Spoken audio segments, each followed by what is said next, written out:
A Amazônia representa a maior floresta tropical inserida na maior hidrobacia do mundo, hospedando uma megadiversidade de fauna e flora, que está intrinsecamente relacionada com os ciclos hidrológicos e biogeoquímicos pela sua interação com a atmosfera, fornecendo serviços ecossistêmicos essenciais. Enquanto no século passado, a geociência dispunha de dados limitados, em espaço e tempo à sua disposição para evidenciar mudanças climáticas causadas pelo homem no planeta, os avanços nas pesquisas recentes mostram que essas mudanças se tornaram uma realidade global, e também para a Bacia Amazônica, detentora da maior floresta tropical do mundo. Mudanças climáticas se manifestam principalmente pelo aumento de temperatura, especialmente durante as últimas 2 décadas. Na cidade de Manaus, capital do estado do Amazonas, a temperatura média mensal aumentou 0,4 graus Celsius no período de 1980 a 2022, referente ao período de 1910 a 1979. É previsto que o aumento das temperaturas irá continuar, de forma mais expressiva em regiões que passam por desmatamento de larga escala. Mas as mudanças climáticas também estão afetando o regime hidrológico da maior hidrobacia do mundo. Na bacia amazônica circulam cerca de 18% de toda a água doce do planeta drenada para os oceanos. O registro de medições diárias do nível da água, disponível desde setembro de 1902 no Porto de Manaus, é representativo para o regime hidrológico da Amazônia Central, integrando a quantidade e sazonalidade de chuvas das bacias hidrográficas dos rios Negro e Solimões, cobrindo uma área com cerca de 3 milhões de quilômetros quadrados. Disso resulta o chamado pulso de inundação, que tem uma fase de cheia geralmente no período de maio a julho e uma fase de seca que regularmente ocorre em outubro ou novembro, com uma oscilação anual do nível da água de aproximadamente 10 metros entre os extremos, a chamada amplitude da inundação.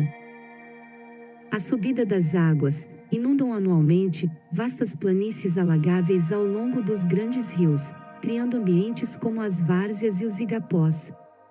Esses ecossistemas são fundamentais para a sociedade, pois fornecem serviços ambientais substanciais e abrigam uma grande biodiversidade de fauna e flora que é adaptada às condições da inundação sazonal e regular. Especialmente as áreas alagáveis de várzea ao longo dos rios de águas brancas como Solimões, Amazonas, Madeira, Purus, Juruá e Japurá, têm sido densamente povoadas e utilizadas pelas populações indígenas e tradicionais durante centenas de anos até os dias atuais, devido ao fácil acesso aos solos aluviais férteis e sua abundância em recursos naturais. Manejos tradicionais na agricultura, pecuária, pesca e extração de recursos naturais foram adaptados à regularidade da subida e descida das águas. Mas o ritmo das águas na Amazônia Central está passando por mudanças sem precedentes nas últimas décadas. Estudos realizados indicam que durante os últimos 120 anos o nível médio anual da água aumentou em cerca de 1 metro. E a amplitude anual em 1,5 metros durante os últimos 30 anos. Essa intensificação do ciclo hidrológico é principalmente causada pelo aumento significativo da frequência e magnitude dos eventos extremos de cheias, que são aqueles ultrapassando a cota de emergência de 29 metros em Manaus. O registro mostra que 9 cheias severas ocorreram durante o século passado e o mesmo número neste século em apenas 13 anos, incluindo as 4 maiores inundações registradas. Isso representa um aumento significativo do tempo de retorno desses eventos extremos. Podemos observar que o período de emergência em Manaus durante este curto intervalo já é 29% superior em comparação com todo o século XX, mostrando um aumento exponencial ao longo dos últimos anos, afetando centenas de milhares de pessoas na região da Amazônia Central. Nas zonas urbanas de Manaus e muitos outros municípios, as inundações durante várias semanas causam danos e perdas de propriedades e bens privados e públicos. Serviços públicos essenciais como saúde e educação têm sido impactados, como também os setores socioeconômicos envolvendo comércio e transporte de mercadorias nesses períodos. para as populações que habitam as áreas vulneráveis nas zonas urbanas, aumenta o risco de doenças, uma vez que as pessoas ficam expostas a águas poluídas devido à falta de saneamento básico e por causa do lixo doméstico e resíduos industriais despejados na água. Nas regiões rurais, as cheias extremas causam perdas de plantios anuais que não atingem a maturidade, pois as águas invadem as áreas de agricultura antes da colheita e destroem as plantações, ou causam mortalidade das culturas perenes por causa das inundações prolongadas.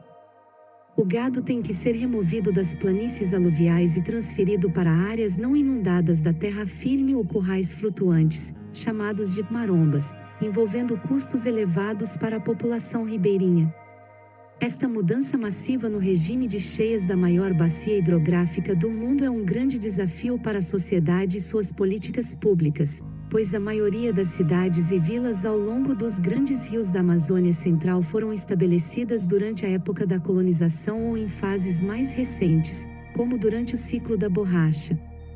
Naqueles períodos o regime de cheias dos grandes rios era mais baixo em comparação com os tempos atuais.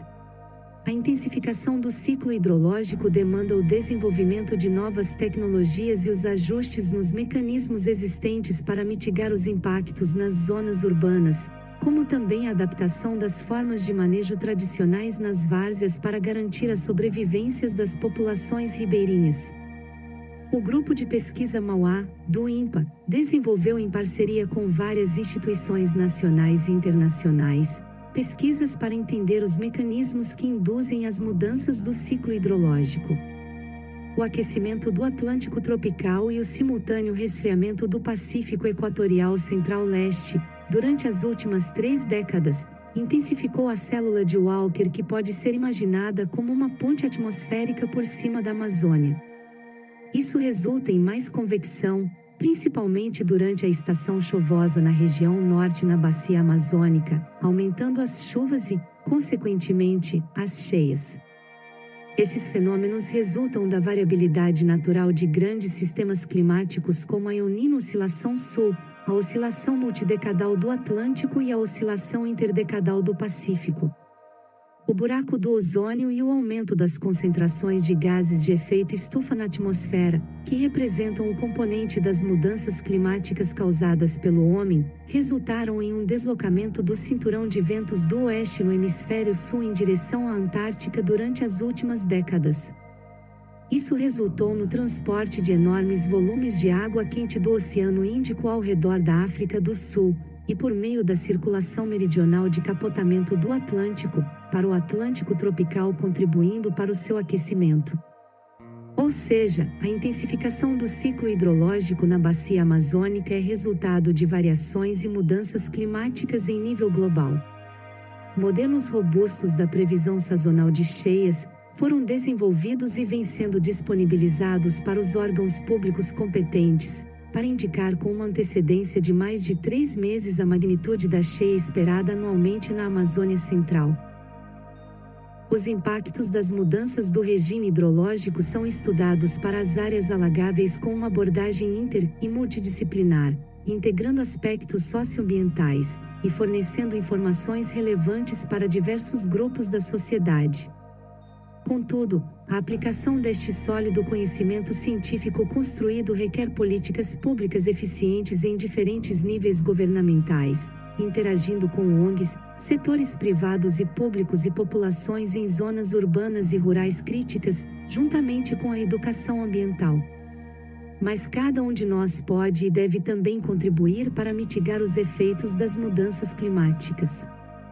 Os cuidados com o meio em que estamos vivendo são, mais do que nunca, fundamentais para a nossa qualidade de vida. Afinal, é o nosso compromisso deixar para as futuras gerações um mundo que garanta a sua sobrevivência. Sabemos o que está acontecendo, mas precisamos agir tanto em nível individual, como comunitário e também como sociedade, o que envolve as políticas públicas.